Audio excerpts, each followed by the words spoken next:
Hmm.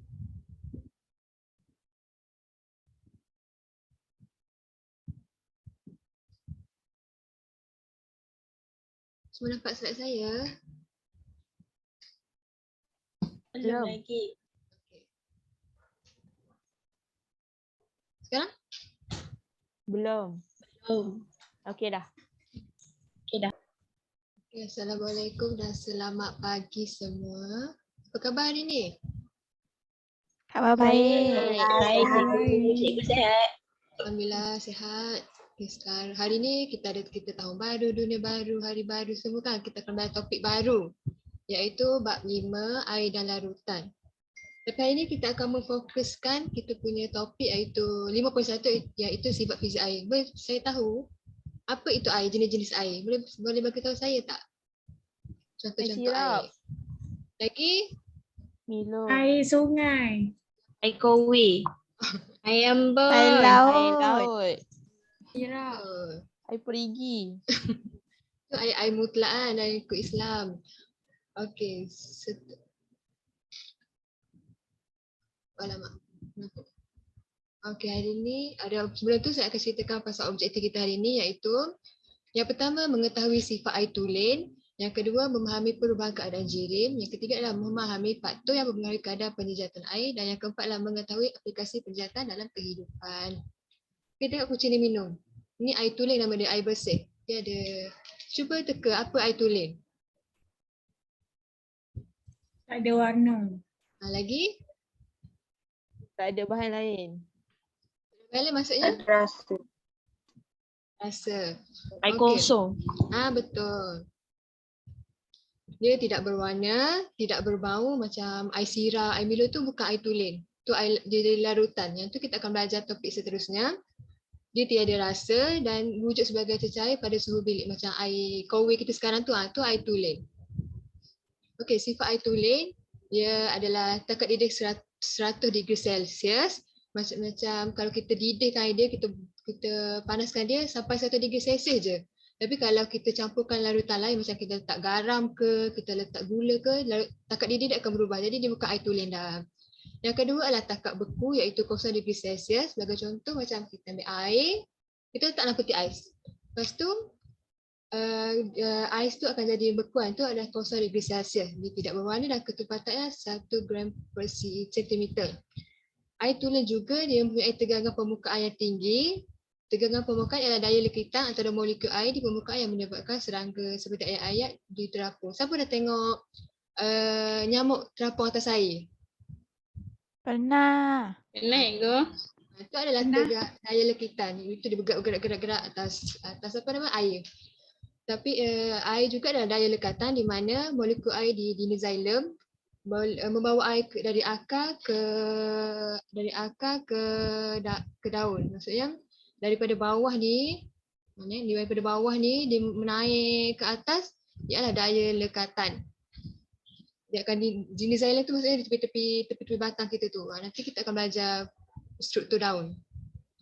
Okey, sebelum tu siapa ingat lagi keadaan pepejal cecair gas? Ingat cikgu. Ingat. Kalau ais dia jiring yang mana? Keadaan yang mana? Pepejal. Kalau air sirap, Cecair. Air. kalau kita air yang kita masak tu, air mendidih tu, Yes. Cair. dia ada wap dia macam tu.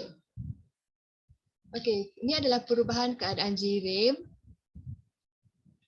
Memula kita ada 3, pepejal, cecair, gas. Okey, memula kalau kita daripada pepejal ke cecair adalah peleburan. Macam kita letak ais atas meja. Lepas tu ais tu cair. Itu adalah ais yang melebur jadi cecair, jadi air. Tapi bila cecair, dia ke pepejal dia jadi pembekuan. Macam kita ambil balik air yang kita letak atas meja, kita letak dalam peti ais. Itu adalah pembekuan. Pendidihan pula adalah cecair ke gas macam saya cakap tadi, iaitu 100 degree Celsius pendidihan untuk air. Jadinya dia daripada cecair ke gas adalah pendidihan atau dikenali sebagai penjejatan.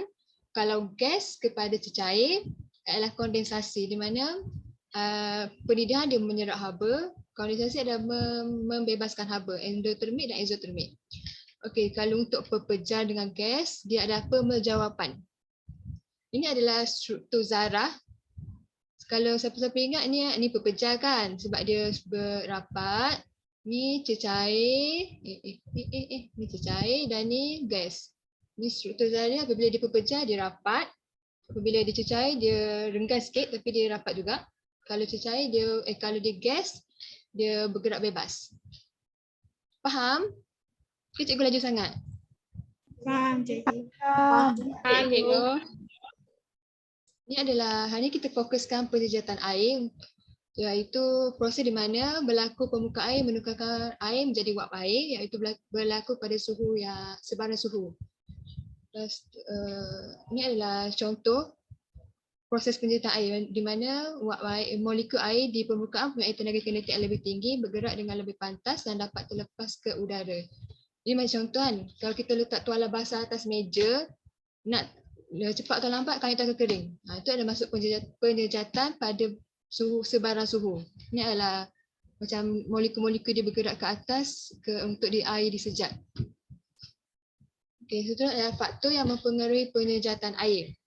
Dia ada 4 faktor, iaitu yang pertama kelembapan udara. Macam saya bagi contoh tadi, kalau kita ambil kain kita atas meja, kalau musim terkujuh dengan musim panas, yang mana satu lagi cepat kering? Air tu. Panas. Panas. Sebab apa? Banyak Sebab haba. suhu. Ha, Suhu sebab tinggi. udara dia kering. Kan kita cakap pasal kelembapan suhu. Kelembapan udara. Jadi udara dia kering. Jadi bila udara kering dia dapat menampung lebih banyak molekul air yang terlepas dari permukaan air. Jadi kadar penjejatan air meningkat. Yang kedua adalah suhu persekitaran. Yang tadi Akilah cakap kan, suhu tinggi bila kita letak kain musim hujan dan musim terpujuh dengan musim musim panas, kain yang kita letak pada musim panas tu lagi cepat kering sebab suhu yang tinggi. Yang ketiga adalah pergerakan udara. Macam contoh kita letak kain basah, lepas tu kita buka kipas. Yang tu pergerakan udara tu akan menyebabkan kain kita lagi cepat kering. Yang keempat adalah luas permukaan air yang terdedah macam kain basah tu kita lipat dua, satu kita buka. Apabila kita yang satu yang lipat dua ke yang buka lagi cepat kering? Saya berjawab. Buka. Yang Apa? tak lipat. Yang buka kan? Yang buka dua. Sebab di permukaan dia lagi luas. Okey, seterusnya adalah aplikasi penjejatan air dalam kehidupan. Sebenarnya banyak je dalam hidup kita ni yang penjejatan air, tapi yang ni yang saya fokuskan hari ni iaitu makanan laut. Siapa tahu, siapa pernah nampak lah kalau kita ada tepi pantai, makcik-makcik tepi pantai tu dia akan keringkan ikan untuk jadikan ikan masin, ikan kering. Benar cikgu. Dia kat situ dia penjejatan air di mana ikan tu kan jadi kering dengan ikan masin kan. Ini benefit dia dikeringkan dapat menyimpan lebih lama kerana mikroorganisma tidak dapat hidup tanpa air. Macam kalau kita ikan tu kering kita letak di atas meja, tak ada binatang pun nak pergi macam tu. Yang kedua adalah pakaian disedia di ampayan. Macam kalau kita sedia baju kan, kita akan buka, kita akan dia lipat atas ampayan kan. Itu adalah penjejatan air. Yang ketiga adalah pengering rambut iaitu hair dryer. Kalau siapa pernah pakai hair dryer? Rambut kita basah tiba-tiba kita ambil hair dryer. Pernah. Hair dryer adalah proses penjejatan juga di mana hair dryer tu dia mengeluarkan udara yang panas. Rambut kita basah, jadi bila kita hair dryerkan dia, rambut kita kering. Okey, seterusnya, setakat tu je untuk hari ni.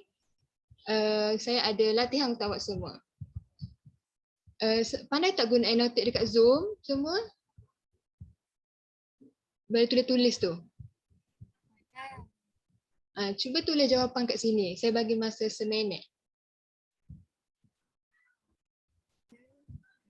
Boleh tak? Tahu tak macam mana nak buat annotate? Pandai lah cikgu. Tak Petik ke? pandai. Tahu cikgu. Bila Tak awak tahu, buka ke atas tu, ada tulis annotate yang ada gambar Atas. pensel. Ada tak? Tak boleh, tak ada? Tu Azri ni boleh tu.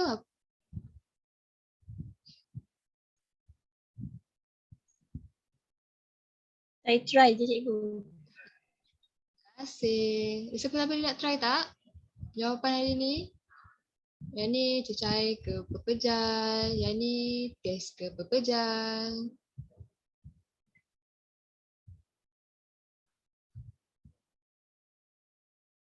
Ni pepejal ke gas? Cikgu Siapa tahu? jawab kita tak boleh padang ke cikgu? Boleh, dia ada kan tulis situ. Oh. Dia ada tulis eraser. Ha.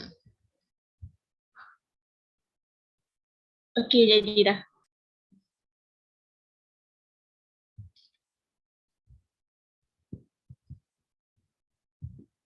Okay, 30 saat lagi. Tak ada orang nak jawab Sampai hati.